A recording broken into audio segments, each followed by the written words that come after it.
L'Union européenne au centre d'une controverse après des révélations d'une enquête conjointe d'Al Jazeera et de la fondation espagnole Por Causa, qui révèle que le Sénégal a fait appel à une unité spéciale de contre-terrorisme équipée et formée avec le financement donc, de l'Union européenne pour réprimer les manifestations de l'opposition à Macky Sall.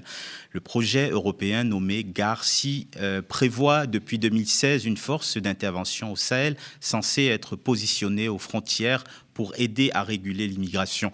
Une force qui s'est donc retrouvée dans les manifestations contre Macky Sall, comme nous l'apprend cette enquête très étayée et menée par les journalistes Andrei Popovici et José Antonio Bautista.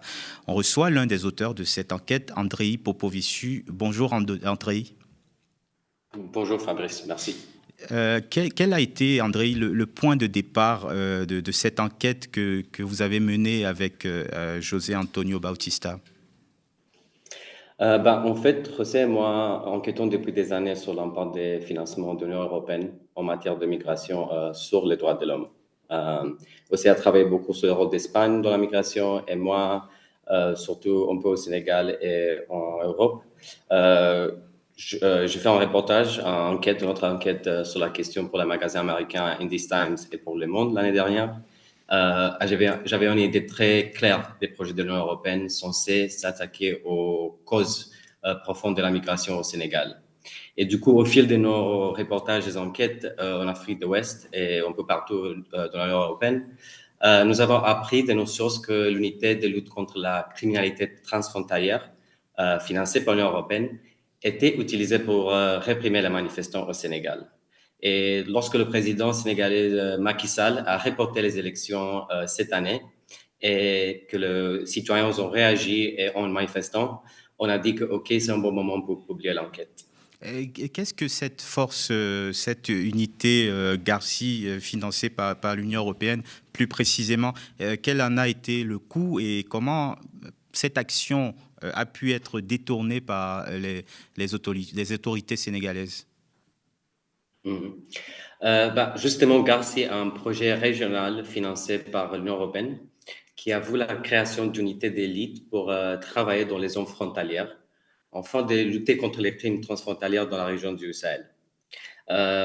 Du coup, les pays concernants étaient le Sénégal, la Mauritanie, le Burkina Faso, le Mali, le Niger et le Tchad. Et le coût total de ces projets s'élève à 75 millions d'euros.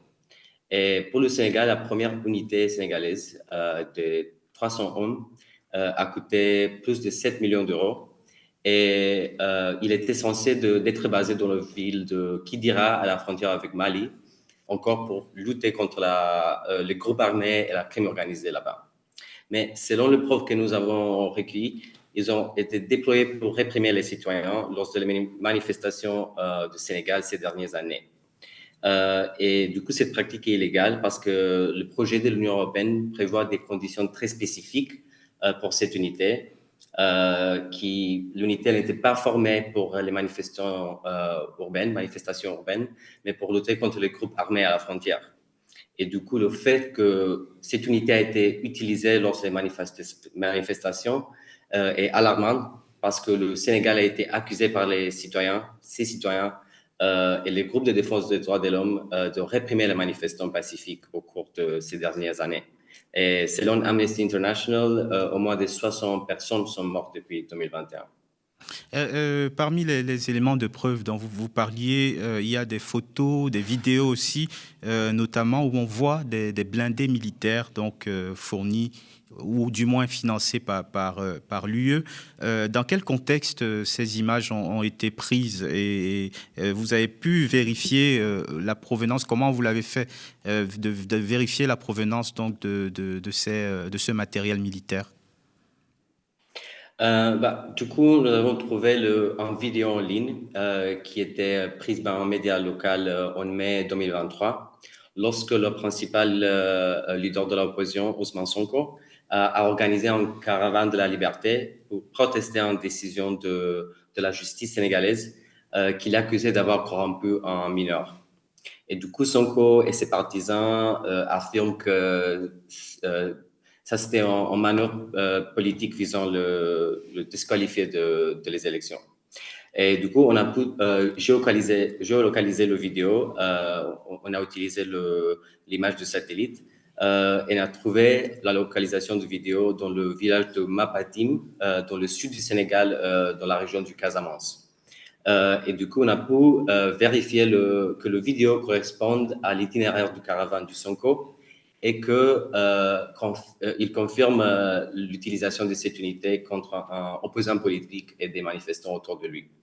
Alors, dans le matériel que vous décrivez, on retrouve aussi des grenades françaises GM2L de la société Alcetex, comme l'avait déjà révélé en 2023 une enquête de Maxime Sirvins pour le journal Politis. Est-ce que ça veut dire que les États, comme la France, on parle aussi de l'Espagne, est-ce que les États s'engagent plus activement dans cette unité d'intervention ? Oui, justement, la police française a assuré la formation de cette unité au Sénégal, ainsi que le Guardia Civil espagnol et aussi la police italienne et portugaise. Mais c'est important de mentionner que l'Union européenne n'a pas fourni des équipements létals à cette unité. Et ces grenades GM2E que vous parlez ont été offertes dans le cadre d'un accord bilatéral entre la France et le Sénégal. Mais il semble qu'ils ont été fournis à cette unité en dehors du projet Garci de l'Union européenne. Alors, du côté de la confirmation de la véracité de votre enquête, vous avez pu consulter un rapport confidentiel d'évaluation de cette force qui confirme donc bien que l'utilité de cette mission a été détournée de son but premier. Oui, tout à fait. Du coup, le rapport d'évaluation suggérait que Garci Sénégal est un cas particulier de l'unité de Garci Sahel dans toute la région, parce qu'il était un succès au tel point qu'une deuxième unité a été créée. Et le rapport mentionne que cette unité effectue également des missions de sécurité interne, et ce qui pourrait suggérer que l'unité est envoyée en dehors de la zone frontalière, à l'intérieur du Sénégal pour des autres opérations, mais il ne mentionne pas quel type ou quel genre d'opération. Et aussi, on a pu connecter le contrat de l'agence de développement espagnole FIAP qu'ils ont mis en œuvre le projet de l'Union européenne.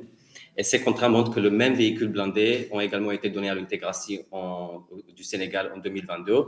Et aussi, on a trouvé des photos, des communiqués de presse qui montrent les véhicules blindés ont été offerts en 2019 en présence de l'ambassadeur de l'Union européenne. Et du coup, tous ces documents confidentiels nous donnent un peu d'assurance que oui, vraiment, ces fonds ont été utilisés pour la répression des manifestants. Est-ce que donc, après ces révélations, la Commission européenne a réagi à la suite de votre enquête ? Oui, justement, la Commission européenne a déclaré que l'Union européenne ne dispose d'aucune information sur le fait que ces unités ont été déployées, ainsi qu'on a donné toutes les preuves vidéo et on a publié l'enquête. Mais le porte-parole a indiqué que le contrat avec l'autorité sénégalaise pour obtenir plus d'informations sur ces preuves et de garantir que le Garci devrait être utilisé dans les zones transfrontalières et oui, être sûr qu'il se focus sur la protection de la population locale. Ils ont aussi déclaré que le programme était très spécifique et clairement défini dans son champ d'application. Et du coup, ces interventions et l'unité ne devait pas être utilisée en dehors de cette chambre d'application. Vous le disiez, hein, les conséquences, c'est qu'il y a une répression, il y a une répression contre les opposants avec des morts et des blessés. Et c'est aussi la dégradation de la situation sociale qui favorise l'immigration et tous ces dangers, évidemment.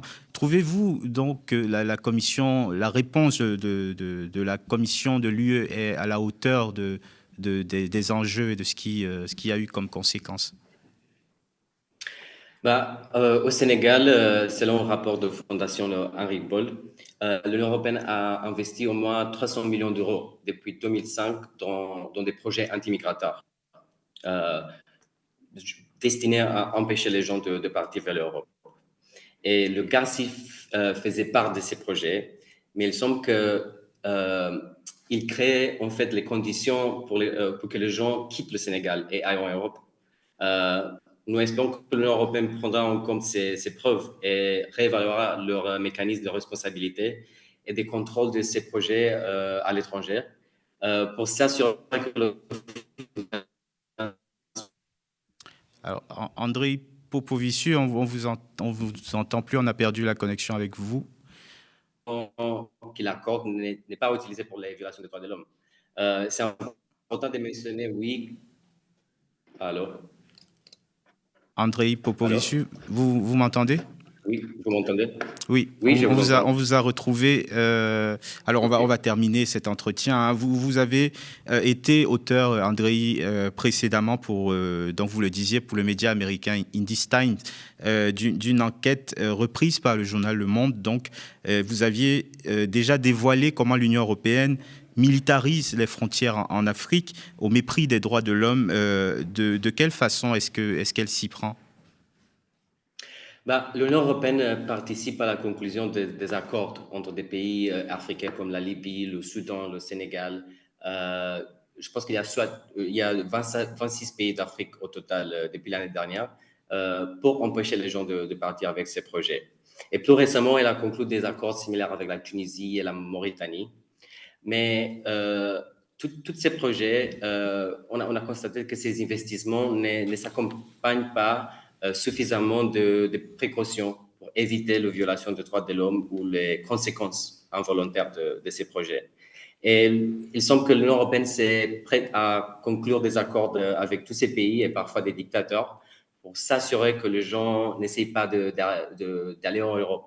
Et la Commission ignore l'impact potentiel que ces financements pourraient avoir en incitant davantage de personnes à partir. Par exemple, au Soudan, l'Union européenne a financé le groupe paramilitaire RSF pour empêcher la migration, mais maintenant le groupe est en guerre avec le gouvernement soudanais et ils ont créé la plus grande famine du monde selon le programme alimentaire mondial. Et ils ont déplacé près de 6 millions de personnes dans l'intérieur du Soudan et plus de 1 million de personnes dans les pays voisins. Et encore, il semble que ces initiatives ne fonctionnent pas. On constate une augmentation de départ vers l'Europe. Et on a un plus grand nombre de décès dans l'Atlantique et le Méditerranée. Merci Andrei Popoviciu, auteur donc avec José Antonio Batista de cette enquête publiée par Al Jazeera sur la force d'intervention financée par l'Union européenne et auteur de la répression des manifestations au Sénégal.